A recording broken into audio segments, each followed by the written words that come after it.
हा तडजोड मी तुला सुचवित आहे अनिकेत.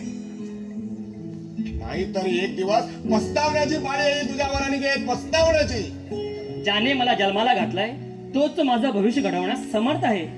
पप्पा, तुम्ही माझे जन्मदाते असलात तरी माझं भवितव्य घडवणं तुमच्या हातात नाही आहे. पण तुझ्या या असल्या उपद व्यापामुळे माझ्या प्रतिष्ठेला चढा जातोय, त्याचा काय अनिकेत? नाही पप्पा, तुमची मान चार चौघात लज्जेने खाली जावी असं कोणतंही वाईट कृत्य मी केलंच नाही पप्पा. हे तू मला सांगतोयस अनिकेत, तू मला सांगतोयस? अरे मांजर डोळे मिटून दूध पित असतं, पण साऱ्यांची नजर त्याच्याचकडे रोखलेली असतात हे त्याला कधी ठाऊक नसतं.